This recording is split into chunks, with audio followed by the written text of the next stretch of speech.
நம்ம ஸ்தோத்திரத்தில் தான் பெரிய பெரிய காரியங்களை நிறைவேற்றியிருக்கிறார். சில ஜனங்கள் ஆர்ப்பரித்த பொழுது அலங்கங்கள் இடிந்து விழுந்து ஸ்தோத்திரம் பண்ணும் பொழுது ஜெயம் கிடைக்கும் நமக்கு. ஆகவே நல்ல ஸ்தோத்திரம் பண்ணுங்க. அல்லேலூயா. கர்த்தருடைய பரிசுத்த நாமம் மகிமைப்படுவதாக. இன்றைக்கு இரவு ஜெபம் 31ஆம் தேதி இரவு ஜெபம் இருக்கிறது. மாத இறுதி ஜெபம் யாவரும் அதில் பங்கு பெறும்படியாக உங்களுடைய அன்போடு கேட்டுக்கொள்கிறோம். ஜெபத்தை முக்கியப்படுத்தும் பொழுது தான் நமக்கு ஆசீர்வாதம். அதனால் சபையில் இந்த ஜெபங்களுக்கு நாம் பங்கு பெறுவதற்கு அதை வேண்டிய கிருபை தருவாராக. இரவு ஜெபத்தில் பங்கு பெறுங்க. சண்டே கிளாஸ் ஊழியர்களையும் பிபிஎஸோடு முடிஞ்சிடக்கூடாது. தொடர்ந்து சண்டே கிளாஸ் ஊழியத்தில் நீங்கள் உங்களுடைய பங்கை ஆற்றிலும் நீங்கள் அதிகமாக பிரயாசப்பட்டு அதுக்காக செயல்படுது. சபை தான் செயல்படணும். அல்லேலூயா. எல்லாருக்கும் பங்கு ஊழியத்தில் எல்லாரும் இணைந்து செயல்படும் பொழுது தான் கர்த்தர் பெரிய காரியங்களை செய்வார். கர்த்தர் கிருபையாக இந்த மாதம் முழுவதும் நம்மை ஆசீர்வதித்து நடத்தி கொண்டு வந்திருக்கிறார். மாதத்தினுடைய இறுதியில் வந்திருக்கிறோம். தொடர்ந்து கர்த்தர் நம்முடைய குடும்பங்களையும் நாங்கள் வழிநடத்துவதாக. ஒரு நாளும் நல்ல லீவு விட்டுருந்தாங்க. ஒரு மாதம் கவர்மெண்ட் லீவு இல்லையா, ஸ்கூலுக்கெல்லாம் லீவு.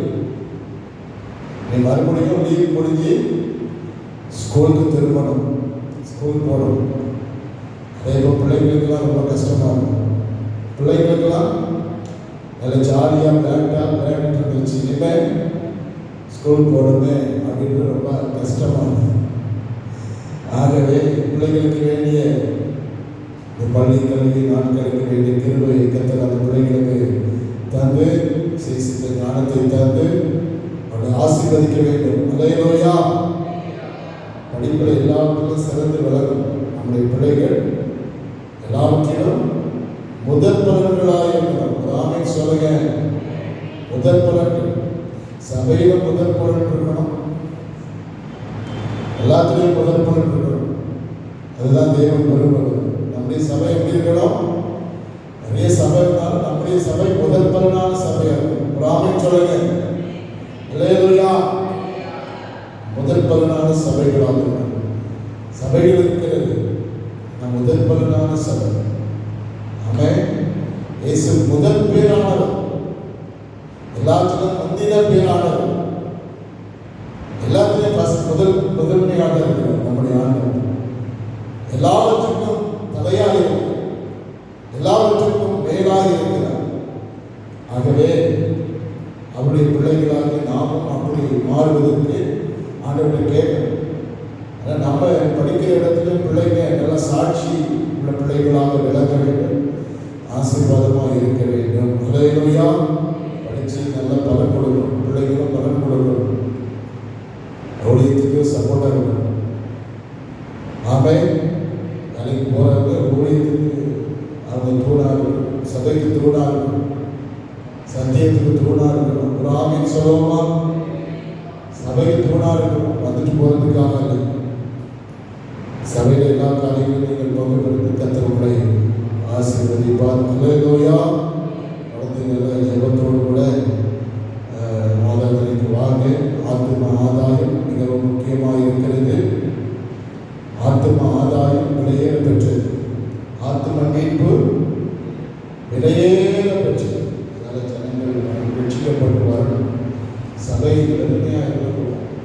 கர்த்தர் நிறைய ஆத்மாக்களை இந்த பகுதியிலிருந்து எழுப்ப வேண்டும், ஜனங்களை கொண்டு வர வேண்டும். அதுக்கு ஒரு ஜெபம். அதுக்காக ஆத்தும பாரம், ஆத்தும தாகம், ஆத்தும பாரம், ஆத்துமாக்கள் அடைகின்றதே, ஆத்துமாவில் ஆறுதல் இல்லை. ஆத்ம தாகம், ஆத்ம பாரம் தந்திடமே. ஆத்மாக்களுக்காக செவிக்கு ஆத்மாக்கள் வர வேண்டும், சபையில் வரணும். சபை அதுக்கு தான் ஆத்துமாக்களுக்காக தான் சபை. வாழ்ந்த பக்கத்தில் இருக்கிற மக்கள் உடைய ரட்சிப்புக்காக எல்லாரும் ஒரு நிமிஷம் கைகளை உயர்த்தி ஸ்தோத்திரம் பண்ணுங்க, ஸ்தோத்திரம் பண்ணுங்க. ஆண்டவரே, இந்த பகுதியில் இருக்கிற மக்கள் இயேசு கிறிஸ்துவை அறிய வேண்டுமே. இந்த மக்கள் அறியணும், இயேசு அறியணும், இயேசுவை ரட்சகர் என்று அறியணுமே. ஹல்லேலூயா, ஹல்லேலூயா. கர்த்தர் அவர்கள் இருதயத்தை திறந்தருளுவீராக.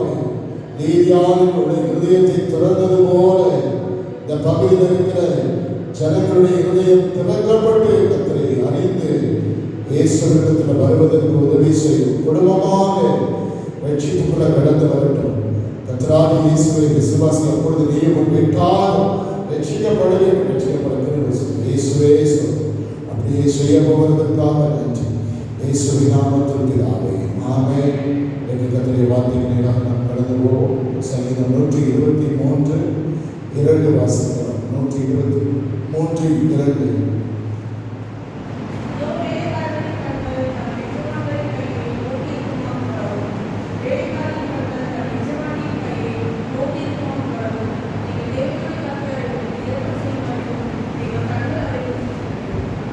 இதோ வேலைக்காரனுடைய கண்கள் எஜமானை நோக்கி இருக்குமா போல, வேலைக்காரனுடைய கைகள் எஜமானியின் கைகளை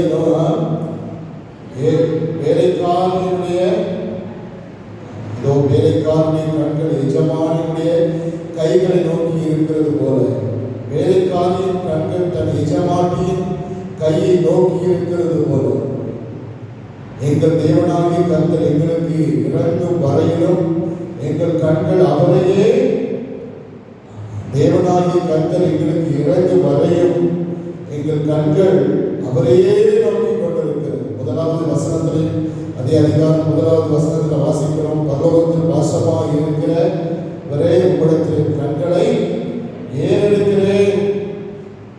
வேலைக்காரனுடைய கண்கள் யாருடைய கைகளை நோக்கி இருக்கிறது? வேலைக்காரனுடைய கண்கள் எஜமானுடைய கையை நோக்கி இருக்கிறது. எஜமானுடைய கை, அவருடைய கண்கள் யாரை நோக்கி இருக்கிறது? வேலை செய்கிற வேலைக்காரன் கூலிக்கு பாத்திரமான வேலைக்காரன் தான் யாருக்கு பாத்திரம்? எதுக்கு பாத்திரம்? கூலிக்கு. வேலை செய்யாமல் கூலி கிடைக்கும். எஜமானுடைய கையை எதுக்கு நோக்கி பார்க்கிறார்? எஜமானிடத்திலிருந்து வேலைக்காரனுடைய கண்கள் எஜமானுடைய கையை நோக்கி இருக்கிறது. அவருடைய ஆசீர்வாதங்களுக்காக, அந்த கரத்திலிருந்து வருகிற நன்மைகளுக்காக, அந்த கரத்திலிருந்து வருகிற நிறைவான பலன்களுக்காக, அந்த கரத்திலிருந்து ஆசீர்வாதம் இருக்கிறது. எஜமான் கரத்தில் தான் அந்த வேலைக்காரனுடைய தேவைகள் இருக்கிறது. ஆமென் சொல்லுவோம். வேலைக்காரனுடைய தேவை யார் கரத்தில் இருக்கிறது? ஆமா, வேலைக்காரனுடைய தேவைகள், வேலைக்காரனுடைய ஆசீர்வாதங்கள், வேலைக்காரனுடைய நன்மைகள் எல்லாம் இங்க இருக்கிறது. யார் கரத்தில் இருக்கிறது? சொல்ல மாட்டேன்றீங்களே. ஆமென். எஜமானுடைய கரத்துல, எஜமானுடைய கையில தான் வேலைக்காரனுடைய நன்மைகள் இருக்கிறது. கூலி எதிர்பார்த்து வேலை செய்கிறது அல்ல, வேலை எதிர்பார்த்து எஜமானுக்காக தான் வேலை செய்யும். எஜமானுக்காக செய்கிற எல்லா காரியங்களும் எஜமான் பார்க்கிற வேலைக்காரர்கள் எப்படி சொன்னாங்க? ஒரு தாழ்மை அனுபவம். தாழ்மை வேலைக்கான தாழ்மை. வேலைக்காரர்கள் என்ன சொன்னாங்க? தாழ்மை. நமக்கு மேல எஜமான் ஒருவர் இருக்கிறார், எனக்கு எஜமான் ஒருவர் இருக்கிறார் என்கிற ஒரு பயத்தோடு, தனக்கு மேல ஒரு எஜமான் இருக்கிறார் என்கிற ஒரு பயம் இல்லையா? வேலை செய்யணும். நம்ம என்ன செய்வோம்? இன்னைக்கு வேலையில் நிறைய உண்மையை வேலை செய்யறவங்க இருக்கிறாங்க. வேலையில ஏதோ வேலைக்கு வந்தோம் அப்படின்னு அப்படியே வேலையில நேரத்தை கடத்துகிறவர்களும் உண்டு. உண்மையான வேலை செய்யறது இல்லை, சும்மா வேலைக்கு வந்தோம், ஏதோ ஒரு வேலைக்கு செஞ்சு சம்பாதிக்கணும் அப்படி இல்லை. எஜமானுக்காக செய்யற வேலை யாருக்காக செய்யணும்? எஜமானுக்காக செய்யறது வேலை. தாழ்மை, கீழ்ப்படிதல். வேலைக்காரன் சொன்னா தாழ்மை, கீழ்ப்படிதல், உண்மை, இதெல்லாம் வேலைக்காரர்களுக்கு இருக்கணும். வேலைக்காரர்கள் அதுதான் உண்மையான வேலைக்காரன். அந்த வேலையை செய்து முடிக்கும் பொழுது எனக்கு ஒரு ஆசீர்வாதம் இருக்கிறது, நன்மைகள் இருக்கிறது என்பதை நாம் அறிந்திருக்கிறோம். நம்முடைய தேவனும் நம்முடைய எஜமானாகிய கர்த்தர் நம்ம செய்கிற எல்லா வேலைகளுக்கும் பலன் கொடுக்கிறவர். ராமன் சொல்லுமா, தாழ்மையா நம்முடைய எஜமானுக்கு முன்பாக நாம் தாழ்மையா இருக்கணும். எஜமான அவன் ஆண்டவர் சொல்ற ஒரு ஏசாயா தீர்க்கதரிசன புஸ்தகத்தில் முதலாம் அதிகாரத்தில் அங்கே சொல்லப்பட்டிருக்கிற ஒரு வசனம் முதல்ல வாசிக்கிற முதல் அதிகாரத்தில் நம்ம வாசிக்கும் போது, எஜமான எனது மாடு தன் எஜமானையும் ஒன்று போனா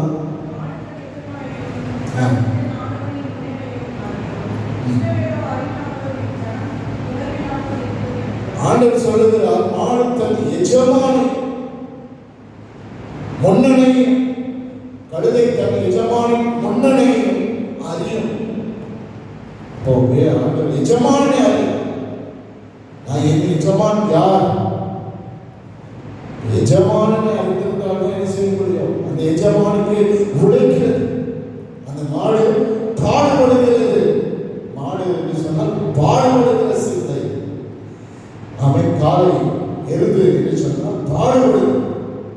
ஆண்டவருக்காக பாடுபடுது. முன்னணியை மாடு எஜமானின் முன்னணியை அறியும். அது தெரியுது எது எஜமானுடைய இடம். அது வீடு மாறி போகாது. இந்த எஜமானுடைய இடத்துக்கு தான் வரும், வேற இடத்துக்கு போகாது. மாடு பார்த்துருக்கீங்களா? அவன் கழுதை பார்த்துருக்கீங்களா? அது தன் எஜமான இடத்துல தான் இருக்கும். எஜமானுக்கு கீழ்ப்படியும். எஜமான் சொல்லுகிறபடி எல்லாம் செய்யும். எஜமானுக்கு முழுமையாக உழைக்கிறோம். அவன் அந்த எஜமான் அதே போல வேலைக்காரனுடைய நாம் ஆண்டவருக்காக செய்கிற எல்லா பிரயாசங்களுக்கும் ஏற்ற பிரதிபலன் தேவன் நமக்கு கொடுக்கிறதற்கு அவர் உண்மையுள்ளவராக இருக்கிறார். ஒரு ஆமின் சொல்லலாம். நம்ம அறிந்திருக்கிறோம் நம்முடைய எஜமானை குறித்து. நம்முடைய எஜமானுக்கு நாம் உண்மையான வேலை செய்யும் பொழுது அதுக்கேற்ற பிரதிபலனை கர்த்தர் நிச்சயமாக தருவார். அவர் கண்கள் அதுதான் அவரிடம் நோக்கி இருக்கிறது. பிரயாசப்பட்டோம், ஆண்டவரை பாடுபட்டோம், உழைக்கிறோம், உழைத்ததற்கான பலன் வேணும், பாடுபட்டதற்கான பலன் வேணும், பிரயாசப்பட்டதற்கான பலன் வேணும். வேலையா நம்ம கஷ்டப்படுறோம். 6-8 மணி நேரம் வேலையை பார்த்து தான் அவங்க என்ன செய்யறாங்க, அந்த எஜமானு பார்க்கிறாங்க எவ்வளவு உண்மையா இருக்கிறாங்க. இப்போ போனஸ் போடுறாங்க இல்லையா, ரொம்ப சந்தோஷமா இருக்கும். இன்னும் போனஸ் போட்டாங்க, வேலையில இம்ப்ரூவ்மெண்ட் வந்துச்சுன்னா அப்புறம் இன்னும் கொஞ்சம் அரசாங்க அதிகாரிகள் வேலையாளர்களுக்கு ஏதாவது ஒரு இது போட்டாச்சுன்னா உடனே அவங்களுக்கு அதில் ஒரு சந்தோஷம் இல்லையா. அதே மாதிரி இன்க்ரிமெண்ட் போட்டாச்சுன்னா அதில் ஒரு இன்க்ரிமெண்ட் கிடைக்குது. வேலையில் என்ன இன்க்ரிமெண்ட் வந்துருக்காங்க, நிறைய என்ன செய்யுது, வேலை ப்ரொமோஷன். நல்ல வேலையை பார்த்து எஜமான் என்ன பண்றாரு, ப்ரொமோஷன் கொடுக்குது. நம்முடைய வேலையை பாராட்டி நம்முடைய வேலைகளுக்கு ஏற்ற ப்ரொமோஷனும் கிடைக்குது.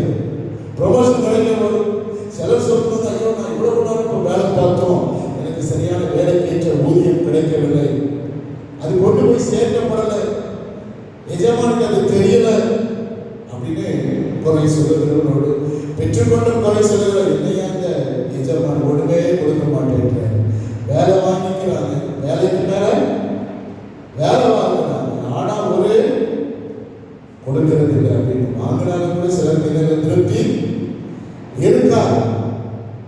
ஆனா கண்கள் எஜமான என்ன செய்யுதோ ப்ரொமோஷனுக்காக நம்முடைய ஆண்டவரும் அப்படிப்பட்ட ஆசிரியர் நம்முடைய எஜமான். அல்லேலூயா, பரலோகத்தின் எஜமான். அவர் யாரு? பரலோகத்தின் எஜமான். அவர் தம்முடைய பிள்ளைகளை பெருமையாக விடுகிறது. அவர் தமக்கு ஊழியம் செய்கிறவர்களாக இருக்கலாம், வேலை செய்கிறவர்களாக இருக்கலாம். நம்ம செய்யறதெல்லாம் அவருக்கு தான். பரலோக எஜமானுக்கு நாம் சேவை செய்கிறவர்களாக இருக்கிறோம். ஒரு ஆமென் சொல்லுவோமா? அல்லேலூயா. பரலோகத்தின் தேவனுக்கு நம்முடைய கண்கள் கர்த்தரை மாத்திரம் தான் நோக்கி இருக்கிறது.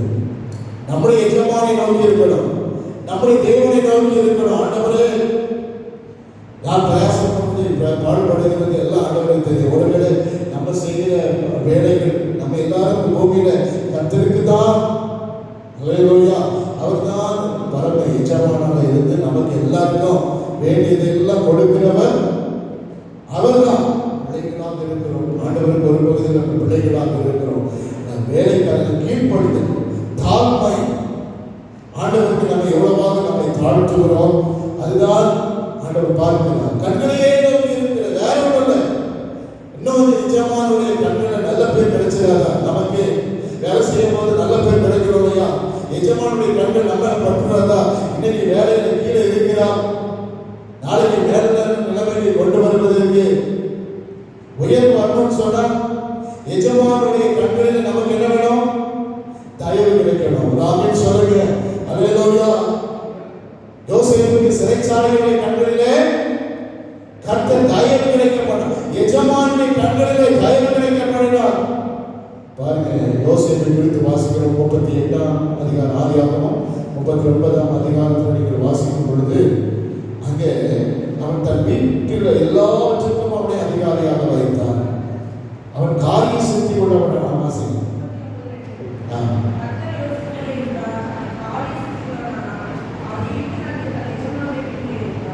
தன் எகிப்தில் உள்ள எஜமானுடைய அவனோடு இருந்தார். அவன் செய்கிற யாவையும் கர்த்தர் வாய்க்கப்படுகிறார் என்று அவனுடைய எஜமான் கண்டு யோசேப்பின் மேல் தயவு வைத்து அவன் தனக்கு ஊழியக்காரன், தன் வீட்டு வேலைக்காரன், விசாரணைக்காரனும்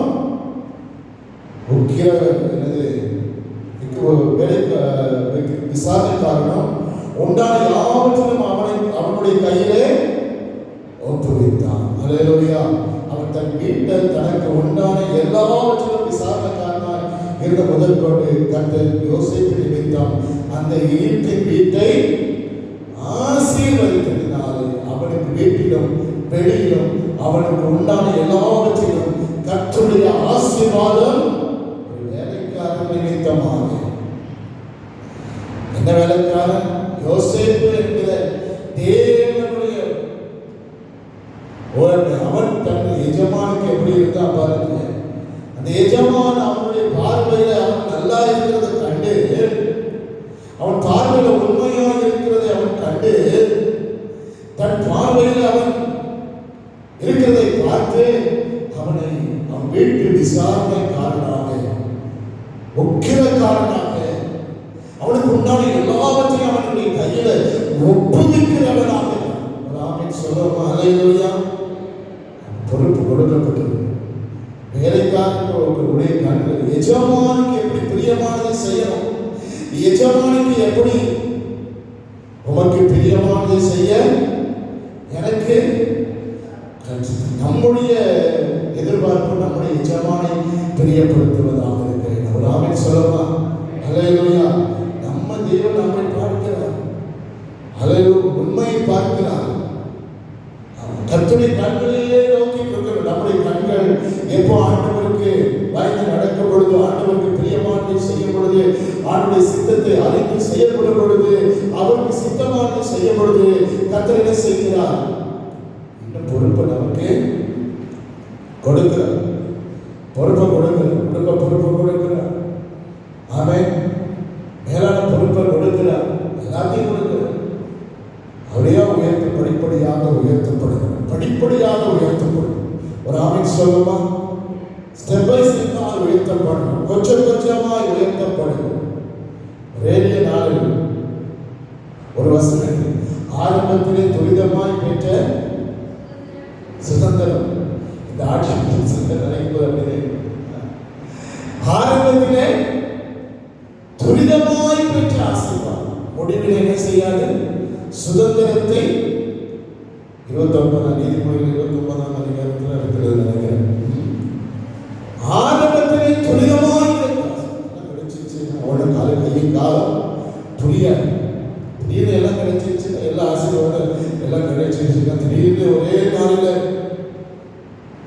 இன்னைக்கு எஜமானா இருக்கிறது எல்லாம் இருக்கும். வேலைக்காரா இருக்கிறது வேலையில பாருங்க. இப்போ நம்முடைய ஆரம்பத்திலே துரிதமாக கிடைக்கிற ஆசீர்வாதம் திடீர்னு எல்லாம் கிடைச்சிருக்கிறது. பொறுமையாக ஆண்டவர் ஏற்ற காலத்தில் நமக்கு அவர்களை உயர்த்தபடிக்கு அவருடைய பலத்தை கருத்திற்குள்ள அடங்கி இருங்கள் என்று வாசிக்கிறோம். ஆகவே நம்ம ஆரம்பத்திலே துரிதமாக கிடைத்த ஆசீர்வாதம் இன்னைக்கு நிறைய பேர் அப்படிதான். ஆனால் யோசேப்பினுடைய வாழ்க்கையில் பார்க்கிறோம், அவனுக்கு அவனுடைய எஜமான எல்லாவற்றையும் அவனுடைய கையில ஒப்பு கொடுக்கத்தக்கதாக அவர் உண்மையாய் இல்லையா? சரி, அவன் உண்மையா இருக்கிறான். எல்லா காரியங்களிலும் அவன் உண்மையா இருக்கிறத பார்க்கிறோம்.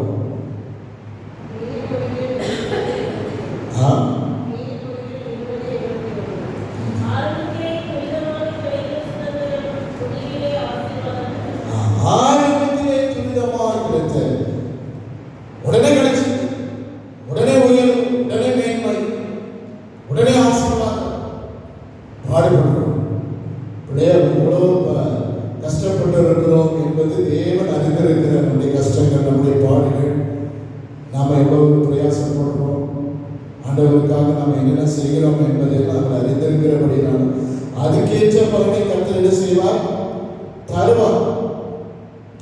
எஜமானுடைய பார்வையில நாம் எப்படி இருக்கணும்? அவருடைய பார்வையில் நம்ம அவருடைய கண்களில், அவருடைய கைகளில், அவருடைய கைகளை தான் நோக்கி பார்த்து கொண்டு இருக்கிறது. எஜமானுடைய கைகளில் எப்படியாவது ஒரு ஆசீர்வாதத்தை நம்ம பெற்றுக்கொள்ளணும், ஒரு பாராட்டை பெற்றுக்கொள்ளணும். அவரிடத்தில் கையிலிருந்து நன்மைகளை நாம் பெற்றுக்கொள்ள வேண்டும்.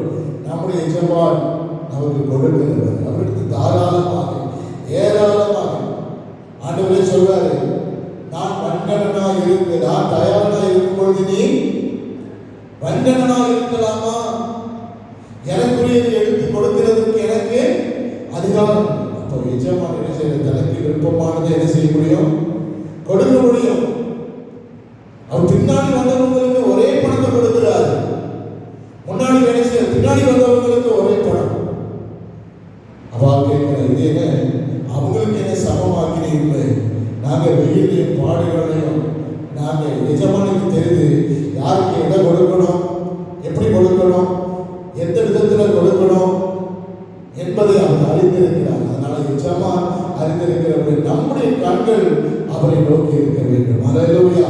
இரக்கம் செய்யும் வரையிலும் எதுக்கு ஒப்பிட்டு சொல்றாங்க பாருங்க, அது ஒரு ஜெபம்.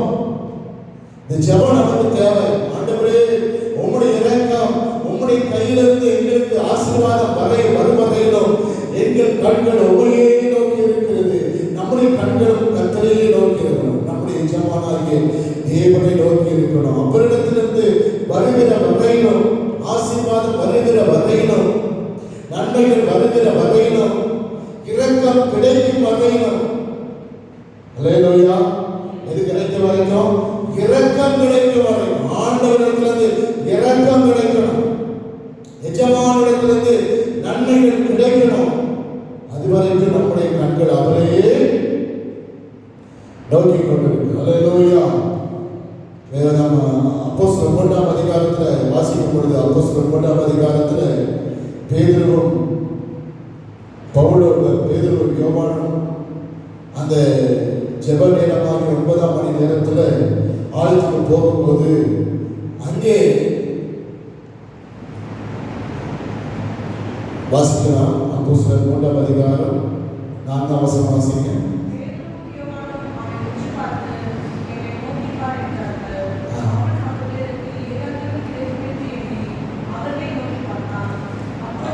அவன் ஏதாவிலும் கிடைக்குமா என்று சொல்லி அவர்களை நோக்கி பார்த்தான், எங்களை நோக்கி பார்த்தான். அப்போஸ்தலர் பேதுருவும் யோவானும் போகும் பொழுது தாய் வயிற்றிலே சப்பானியாக இருந்த, நடக்க முடியாத அந்த சப்பானி பாருங்க, அவனை ஒவ்வொரு இடத்துலையாக கேட்டுக்கொண்டிருக்கும் பொழுது இவர்களை நோக்கி பார்க்கிறான். அவர் சொல்லுகிறார்கள், எங்களை நோக்கி பார், எங்களிடத்துல வெளியும் இல்லை பொண்ணும் இல்லை, இயேசுவின் நாமத்தினால எழுந்து நட. அவன் அவர்களை நோக்கி பார்த்தான். ஏதாயிலும் கிடைக்குமா என்று அவர்களை நோக்கி பார்த்தான். நோக்கி பார்த்தபோது அவனுடைய வாழ்க்கையில் ஒரு மாற்றம் உண்டாயிற்று. இதுவரையிலும் சப்பானியாக இருந்த அவன் எழுப்பி நடக்க ஆரம்பிக்கிறான். பாருங்க, அவன் அவர்களை நோக்கி பார்த்தான். இதுவரைக்கும் ஏதாவது கிடைக்குமா என்று சொல்லிதான் அவன் நோக்கி பார்த்தான்.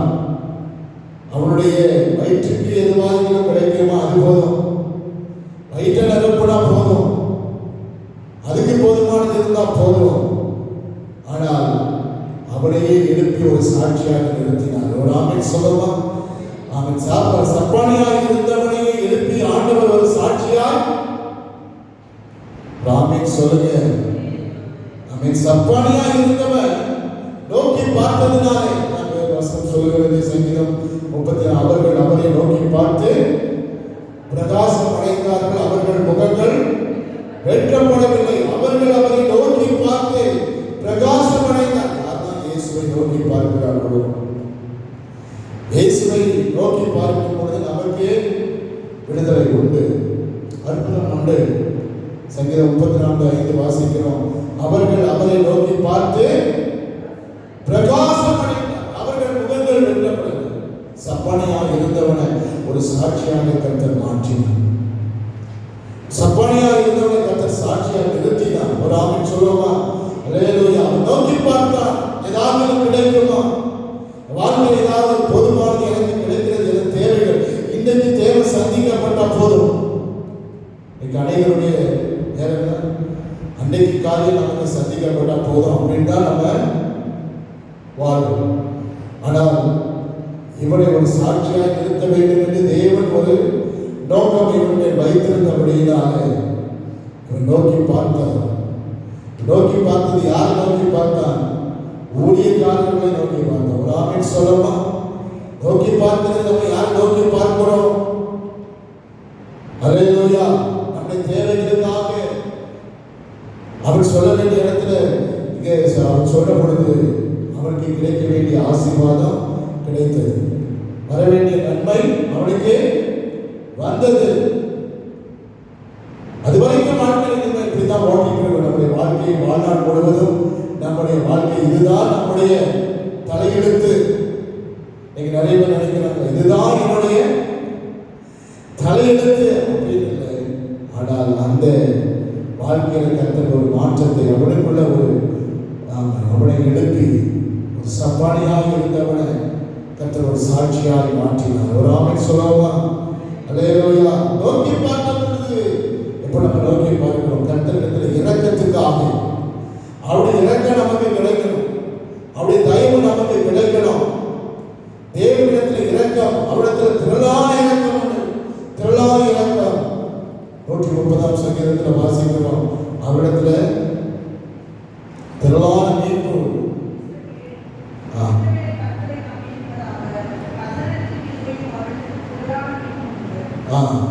அவருடைய இரக்கம், அவரிடத்தில் இரக்கம் இருக்கிறது. அதே அதிகாரத்தில் வாசிக்கிறோம் இல்லையா?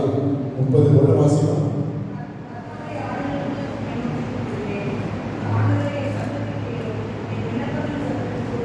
அப்போ இரக்கம், தேவ இரக்கங்கள் பெரியதாக இருக்கிறது. தேவனுடைய இரக்கத்துக்காக நிற்கும் பொழுது அவருடைய இரக்கம் நமக்கு கிடைக்கணும். இரக்கம் எனக்கு கிடையாமல் போகப்படாதியம் என்று சங்கீதக்காரர் சொல்லுகிறது நாம் பார்க்கிறோம். உடைய இரக்கம் எனக்கு கிடைக்காமல் போகப்படாது. நான் தேவனிடத்திலிருந்து இரக்கத்தை பெற்றுக்கொள்ளணும், தயவை பெற்று. அவருடைய இரக்கம் நமக்கு தேவை. இவனுக்கு கர்த்தரிடத்தில் இரக்கம் கிடைச்சதுனாலதான், இவனுக்கு ஆண்டவரிடத்தில் இரக்கம் கிடைச்சது, கிருபை கிடைச்சது. அதனால சப்பானியாக இருந்தவன் அவன் எழுப்ப ஆரம்பித்தான். அவன் 40 ஏறக்குறைய 40 வயது உடையவன் என்று நாம் வாசிக்கிறோம். கர்த்தர் அவனுக்கு ஒரு சாட்சியாக மாற்றப்படியாக தான் அவன் வாழ்க்கையில் இவ்வளவு நாட்கள் என் வாழ்க்கை இப்படி ஆயிடுச்சு அவன் நினைச்சுக்கிட்டு இருந்திருக்கலாம். என் வாழ்க்கை இப்படி ஆயிடுச்சு. ஆனால் அந்த வாழ்க்கை அவர்கள் அவரை நோக்கி பார்த்து பிரகாசம் அடைந்தார்கள். அவர்கள் நம்ம இப்பெல்லாம் கர்த்தரை நோக்கி பார்க்கிறோமோ அவர்கள் முகங்கள் வெட்கப்பட்டு, அல்லேலூயா. நீங்க அவரை நோக்கி பார்த்தீங்கன்னா ஒரு நாள் வெட்கப்பட்டு போவது நம்முடைய கண்கள் அதையிலும் அவர் இரக்கம் செய்யும் வரையிலும் ஆண்டவரே எனக்கு இரக்கம் செய்யும், என் குடும்பத்துக்கு இரக்கம் செய்யும், என் பிள்ளைகளுக்கு இரக்கம் செய்யும். ஆண்டவரே இரக்கத்தை கேட்கும், இரக்கத்தை கேட்கும். ஹல்லேலூயா. அவர் இறங்கினா போதும். தேவன் இறங்கி, ஹல்லேலூயா. ஒரு மனிதனை குறித்து வாசிக்கிறோம் லூக்கா 5ஆம் அதிகாரத்தில். அவர் சொல்ற, ஆண்டவரே நான் உம்மோடு கூட இருக்கும்படி எனக்கு உத்தரவு கூடும். அவனுக்குள்ள இருந்து 6000 லேகியோனை கர்த்தர் அவனை விட்டு ஓட்டி அவனுக்கு விடுதலை கொடுத்தார். லூக்கா 5ஆம் அதிகாரத்தில் வாசிக்கும் பொழுது, கர்த்தர் உனக்கு இறங்கி செய்தது நீ போய் சொல். சொல்ற இயேசு சொல்றாரு, உனக்கு கர்த்தர் இறங்கி செய்தது நீ போய் என்ன செய், சொல்லு. ஹல்லேலூயா. சாரி, மார்க் 5ஆம் அதிகாரத்தில் வாசிக்கிறோம். அங்கே கர்த்தர் உனக்கு 17 வாசிக்க 17 5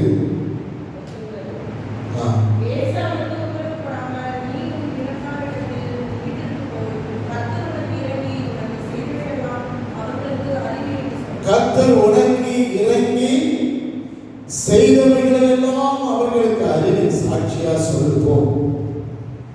சாட்சியை மாறுவது மாத்திரம், சாட்சியை சொல்லு. போய் உன் குடும்பத்தில் போய் சாட்சி சொல்லு.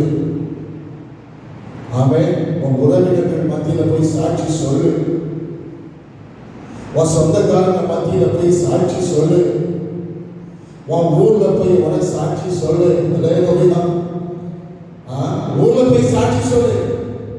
நான் முன்னாடி யாரு பிசாசு பிடித்தவன் என்று சாட்சி சொல்லு. இப்போ கர்த்தர் என் பிசாசை எனக்கு என்னை விட்டு ஓடி இப்போ என்ன ஒரு புத்தி தெளிந்தவனாய், ஹல்லேலூயா, என்ன ஒரு புதிய மனுஷனா மாற்றிட்டாரியா அப்படின்னு போய் சாட்சி உன் ஊர்ல போய் சொல்லு. உன் சொந்தக்காரங்க மத்தியில போய் சொல்லு. இயேசு கூட இருக்கிறதுக்கு அவர் கேட்கிற, ஆண்டவர் உங்க கூட இருக்கிறது என்ன பிரயோஜனம்? நீ போய் சாட்சி சொல்லு. நீ போய் கர்த்தர் உனக்கு இறங்கி செய்ததை அவர்களுக்கு அறிவி. ஹல்லேலூயா.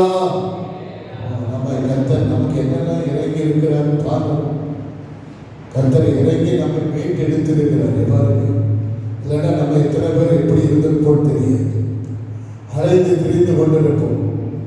அழைந்தேன் பல நாள், உமையம் அறியா மறந்தேன் பிரிந்தேன் துரோகி. அனைத்தீர் அன்பாலே என்னையும் இரக்கம். ஆண்டவரிடத்தில் இரக்கம் கிடைத்தபடியினாலே, ஆண்டவருடைய கண்களில் அவனுக்கு தயவு கிடைத்தபடியினாலே, ஆண்டவர் அவனுக்கு இறங்கினபடியினாலே, அவனுக்கு இருக்கிற வாழ்க்கையை அவனுக்கு இதுவரையிலும் இருந்த பாருங்க பிசாசு அவனை விட்டு விலகி போயிடுச்சு. நீ எங்க போன? பார்த்துட்டு போயிருக்கிய? இங்க வா, பார்த்துருக்குமா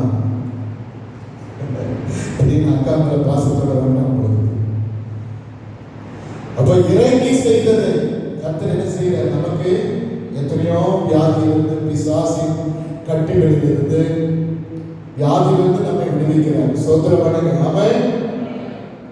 வியாதி, நோய், ஆபத்துகள், பிசாசினுடைய பிடியிலிருந்து நம்மை விடுவித்திருக்கிறார்.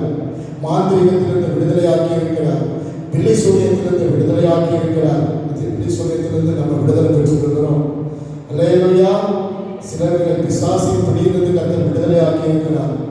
பிசாசின் கட்டுகளிலிருந்து விடுதலையாக்கி இருக்கிறார். மாந்திரிகத்திலிருந்து விடுதலையாக்கி இருக்கிறார். பிள்ளை சூரியத்திலிருந்து விடுதலையாக்கி இருக்கிறார். அல்லேலூயா. சத்துருவின் கட்டுகளிலிருந்து விடுதலையாக்கி இருக்கிறார். பிசாசு கட்டி வைத்திருந்தான், சாத்தான் கட்டி வைத்திருந்தான். ஆனா நம்ம கர்த்தரை நோக்கி பார்த்த பொழுது கர்த்தர் நமக்கு இறங்கி செய்ததை, அல்லேலூயா, ஆண்டவர் நமக்கு இறங்கினதை நினைக்கணும். எனக்கு எத்தனை வியாதிகள் என்னென்ன வந்திருக்கிறோம் பாருங்க. அநேக வியாதிகளிலிருந்து கர்த்தர் நம்மை தப்பு வைத்திருக்கிறார் இல்லையா? எத்தனை வியாதி நோய்களிலிருந்து கர்த்தர் நம்மை விடுவித்திருக்கிறார், நம்மை பாதுகாத்திருக்கிறார். இந்த நன்றி உணர்வு நமக்கு இருக்கணும். சாட்சி சொல்லணும், கர்த்தர் என்னை இதிலிருந்து விடுதலை ஆக்கினார். இப்படிப்பட்டவனாக இருந்தேன், பிசாசினால் கட்டப்பட்டவனாக இருந்தேன், பிசாசினால் பிடிக்கப்பட்டவனாக இருந்தேன். சாட்சி சொல்லணும். சொல்லுவோமா? ஆமா, எல்லாம் பில்லி சூரியமா இருக்கலாம், மாந்திரிகமா இருக்கலாம், எதுவாக இருந்தாலும் கர்த்தரால் விடுவிக்க முடியாத எதுவும் இல்லை. கர்த்தர் அதிலிருந்துலாம் நம்மை விடுவிக்க வல்லவர். குமாரன் விடுதலை ஆக்கினால் சொல்கிறது, குமாரன் விடுதலை ஆக்கினால் மெய்யாகவே மெய்யானவர் விடுதலை. இன்னும் பிசாசு கட்டுகள் இருந்தாலும் கர்த்தர் மாந்திரிக பில்லீஸ்வரிய கட்டுகளில் இருந்து கர்த்தர் நம்மை விடுவிக்க ஆண்டவர் போதுமானவராக இருக்கிறார். ஒரு ஆமென் சொல்லுவோம். ஹல்லேலூயா. 20ஆம் அதிகாரம் 12ஆம் வசனத்துல நம்ம வாசிக்கும் பொழுது 2:20-12 எங்கள் கண்கள் உம்மையே கர்த்தாவே எங்களுக்கு இரக்கம் செய்ய வரைக்கும் எங்கள் கண்கள் உம்மையே நோக்கி கொண்டு இருக்கிறது.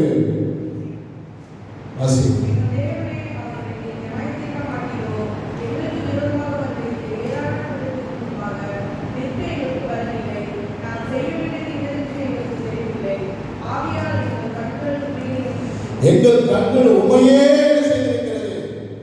யோசபாத் பெரிய ராஜா, அவன் நல்ல ராஜா, அவனுக்கு எல்லாம் இருக்கிறது. ஆனால் இப்பொழுது 3 தேசத்தார் அவனுக்கு விரோதமாய் வந்துவிட்டார்கள். அம்மோனியர் யாரும் வந்து அவனுக்கு விரோதமா வாசிங்க. 3 கூட்டத்தார், திரளான கூட்டத்தார் யாருன்னா வந்த திரளான கூட்டத்தார் வந்துட்டாங்க. 3 மோவாபியர், அம்மோனியர், சேயீர் மலை தேசத்தார், இந்த 3 கூட்டத்தார் வந்துட்டார். முற்றிலுமாக இவனை சூழ்ந்து கொண்டார்கள். சூழ்ந்து கொண்ட பொழுது இவன் வேற வழி இல்லை, இவன் கர்த்தரை நோக்கி கூப்பிடுகிறான்.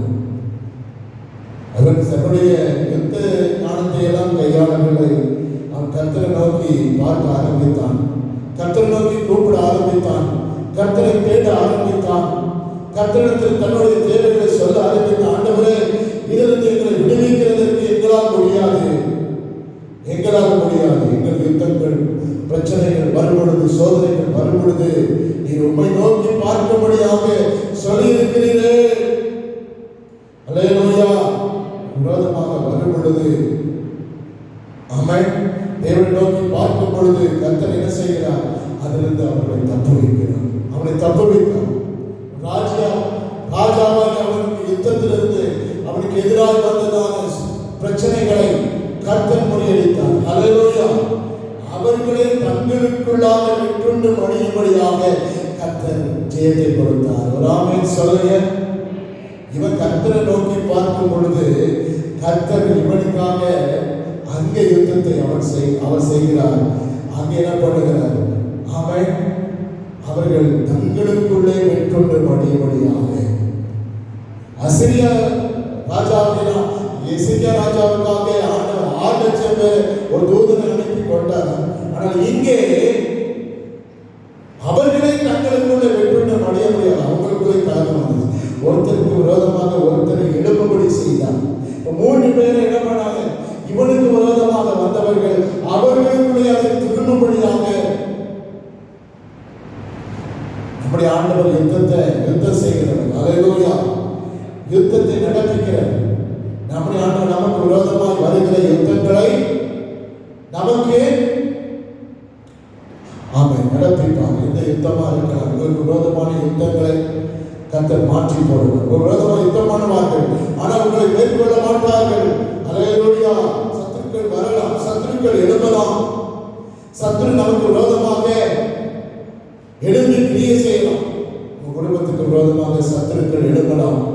நீங்க சத்துரு எழுப்பும் போது என்ன செய்ய? சத்துருக்களோடு போராடக்கூடாது. சத்துருக்களோடு போராட முடியாது.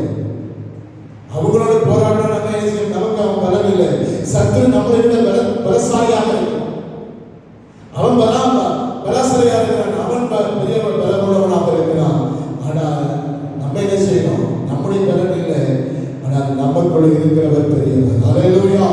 உலகத்தில் இருக்கிறவர் உங்களில் இருக்கிறவர் நமக்குள்ள இருந்து நாம அவரை நோக்கி பார்க்கும் பொழுது அவர் நமக்காக யுத்தங்களை செய்து நமக்கு விரோதமாய் எழுப்புகிறவர்களை, நமக்கு விரோதமாய் செயல்படுகிறவர்கள், நமக்கு எதிராக எத்தனை யுத்தங்கள் வருது, சண்டைகள் வருதா, பிரச்சனைகள் வருதா, போராட்டங்கள் வருதா, நம்ம என்ன செய்யறோம்? பிரச்சனை சூழ்நிலைகளையும் பார்ப்போம்.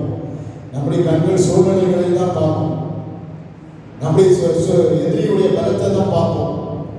எதிரியுடைய பாளையத்தை நம்ம பார்க்கிறோம். ஐயோ, இவ்வளவு பேர் வந்துட்டாங்க, இவ்வளவு பெரிய படை எனக்கு விரோதமாக இருக்கிறதே. சங்கீதக்காரன் சொல்ற, உம்மாலே ஒரு சேனைக்குள் பாய்வேன், உம்மாலே ஒரு மதிலை தாண்டுவேன். எனக்கு விரோதமாய் படையெடுத்து வருகிற 10,000 பேருக்கும் நான் பயப்படும். 18ஆம் சங்கீதத்தில் வாசிக்கும் அந்த வாசிக்கிறோம். அல்லேலூயா. 18 எனக்கு விரோதமாய் வருகிற பெரிய படைகள் வந்தாலும் அதுக்கு நான் பயப்படேன். அல்லேலூயா. எத்தனையோ எழும்பலாம், நமக்கு விரோதமாக சூழ்நிலைகள் விரோதமாக எழும்பலாம், யுத்தங்கள் வரலாம், சூழ்நிலைகள் வரலாம். அல்லேலூயா. பாருங்க, 18ஆம் அதிகாரம் 24. சத்துருக்கள் பின்தொடர்ந்து அவர்களை பிடிப்பேன், அவர்கள் நிர்மலமாகும் வரையும் திரும்பேன். எனக்கு விரோதமாக ஒரு பாளையம் இறங்கினாலும் என் இருதயம் பயப்படாது. ஒரு ஆமென் சொல்லமா? நமக்கு விரோதமாக ஒரு பாளையம் இறங்கினாலும் நம்முடைய இருதயம் அதற்கு பயப்பட வேண்டிய அவசியம் இல்லை. பாளையம் இறங்கும், அதாவது நமக்கு சதி திட்டங்களை தீட்டி விரோதமாக எழுப்பி நம்ம யுத்தம் பண்ணி நம்மை மடங்கடிக்கும்படியாக எல்லாரும் ஏகமாக எழுந்து நிற்கிறார்கள். எல்லாம் எழுந்து நின்றாலும் கர்த்தர் நம்முடைய பட்சத்தில் இருந்து நமக்கு ஜெயத்தை கொடுக்கிறவராக இருக்கிறார். ஆமென் சொல்லமா? கண்கள் நம்முடைய கண்கள் நம்முடைய எஜமானை நோக்கி கொண்டிருக்கும் பொழுது இரக்கம் செய்ய வருகிறோம். அந்த பிரச்சனைகளுக்கெல்லாம் கர்த்தர் நம்மை நீங்களாக்கி விடுகிறார். சத்துருக்களுக்கு நம்மை நீங்களாக்கி விடுகிறார். அல்லேலூயா. நம்முடைய சத்துருக்களுக்கு நம்மை நீங்களாக்கி, அவருடைய கைகளுக்கு நம்மை நீங்களாக்கி விடுகிறார்.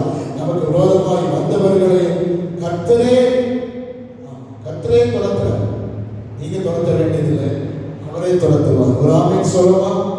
சத்துருக்கள் அவரை துரத்துவார். நமக்கு விரோதமாய் எழும்புகிறவர்களை கர்த்தர் மடங்கடிப்பார். அல்லேலூயா. ஆமென்.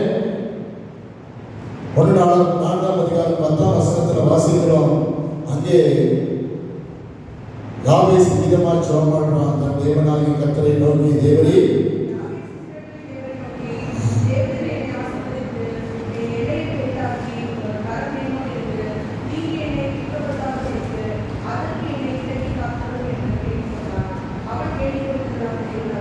அவன் வேண்டிக் கொண்டதை கர்த்தர் அருளினார்.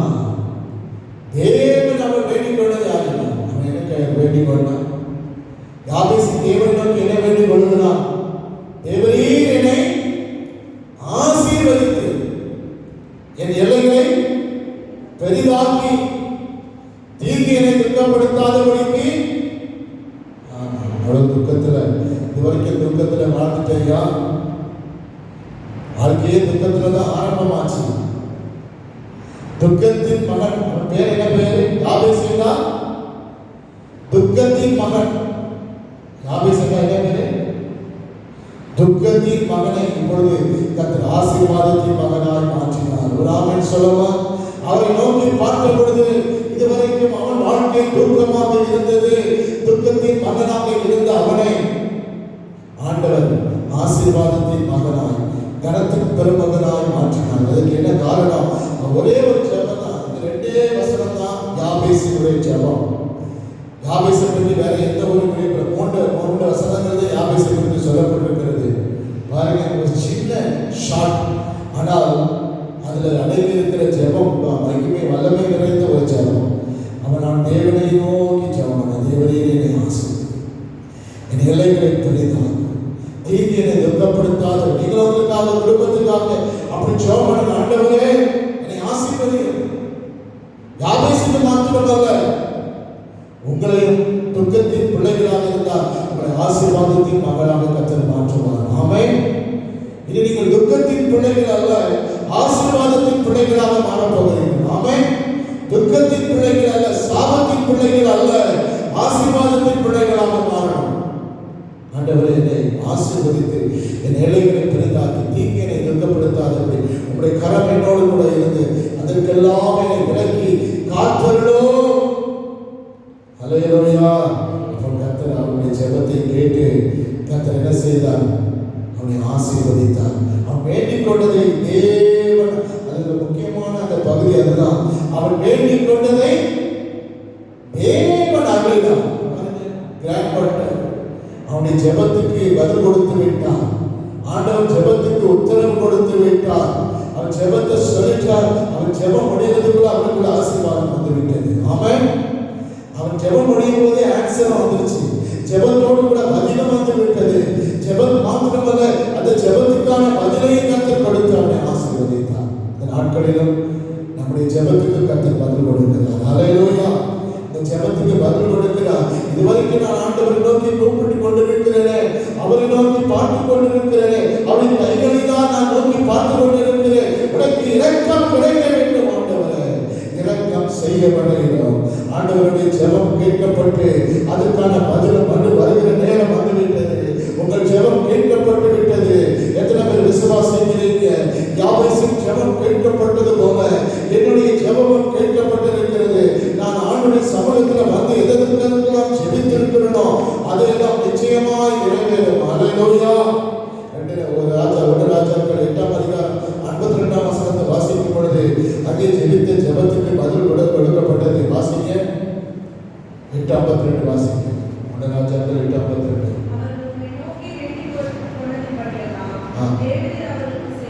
உமக்கு வேண்டிக் கொண்டபடியெல்லாம் தேவன் அவர்களுக்கு செய்யும்படி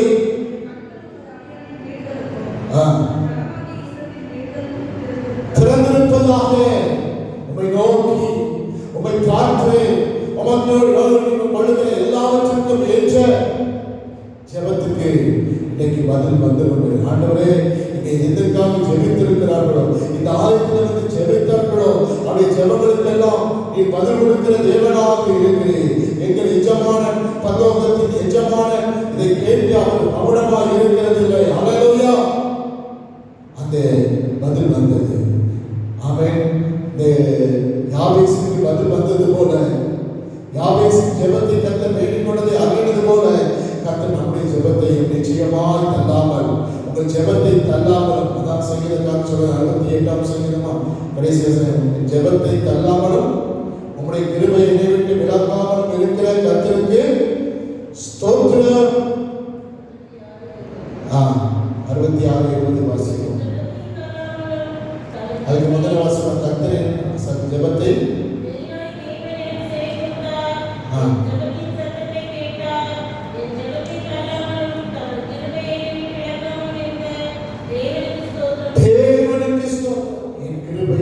ஜெபத்தை தள்ளாமலும் மெய்யாகவே கர்த்தரின் ஜெபத்துக்கு செவி கொடுத்தார். விசுவாசத்தோடு கூட நீங்க என்னென்ன காரியங்களை விசுவாசத்தோடு ஜெபித்திருக்கிறீர்களோ, ஆண்டவரிடத்தில் கேட்டிருக்கிறீர்களோ, இன்னைக்கு அந்த ஜெபத்துக்கான பதில் வருகிற நேரம் அந்த ஜெபம் நிச்சயமாய் கேட்கப்பட்டு அதுக்கு பலன் வருகிறது. லூக்கா 18ஆம் அதிகாரம் 17ஆம் வசனத்தை வாசித்து நம்ம முடிப்போம். தம்மை நோக்கி கூப்பிடுகிறவருடைய விஷயத்திலே இரவும் பகலும், ஆமென், வாசிங்க. தம்மை நோக்கி இரவும் பகலும் தம்மை நோக்கி வாசிங்க. 18:17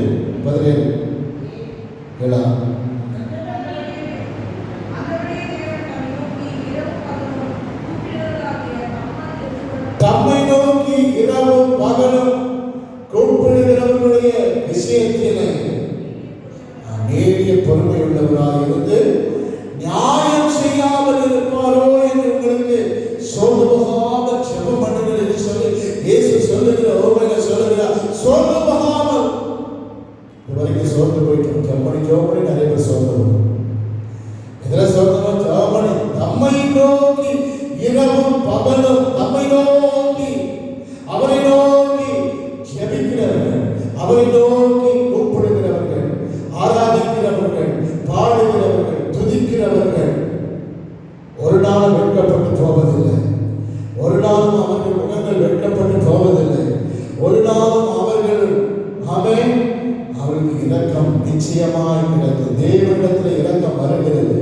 தேவன் உங்களுக்கு இரக்கம் வந்துட்டால் போதும். இரக்கம் வந்தா அவர் இரக்கம் கிடைச்சிருச்சு, சாங்ஷன் ஆயிடுச்சு.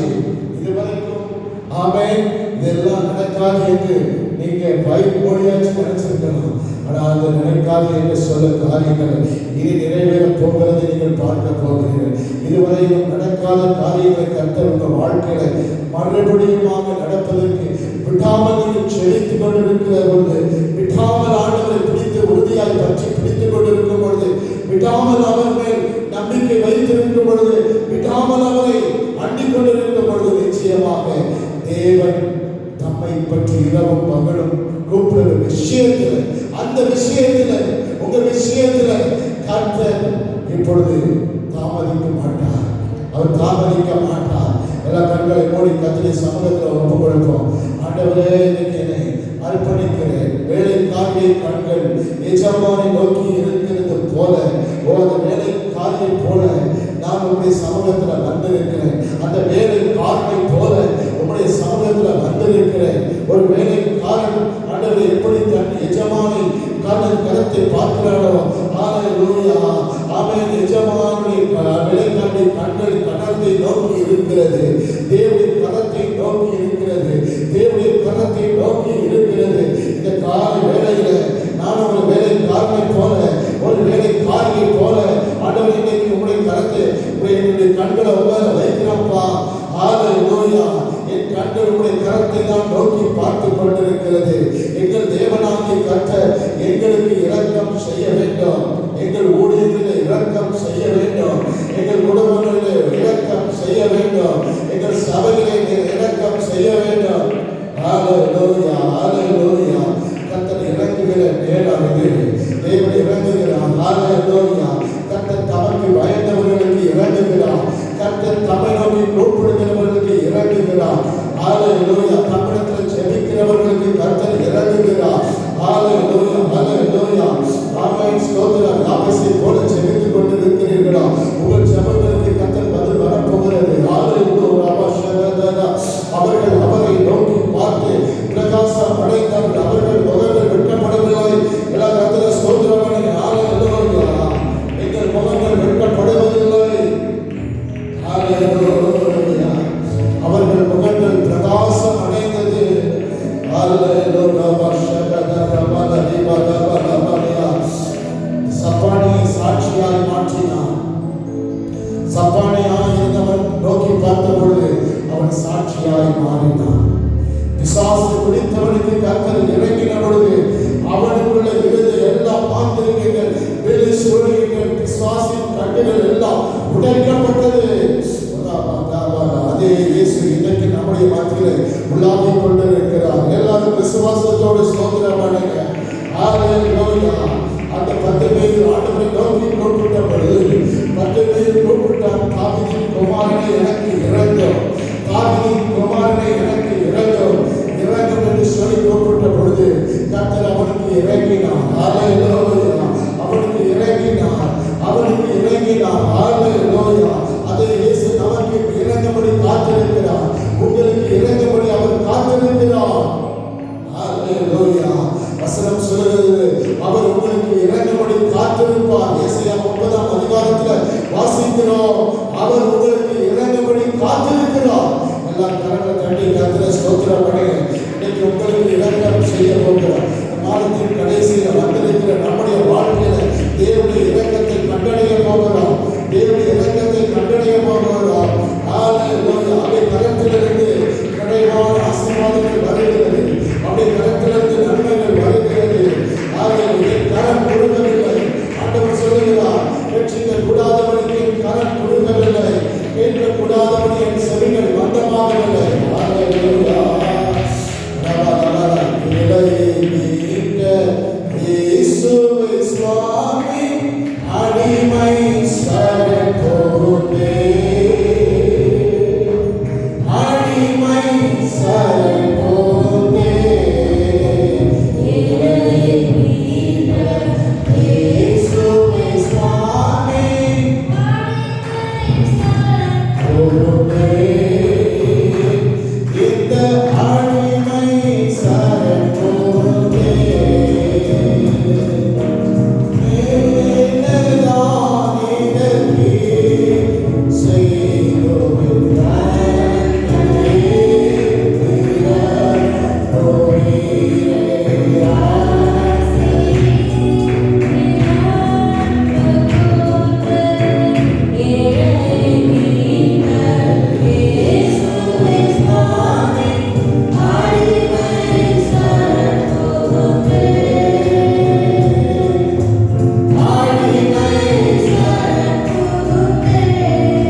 உங்களுக்கு நன்றி செலுத்துகிறோம் அப்பா. நீங்க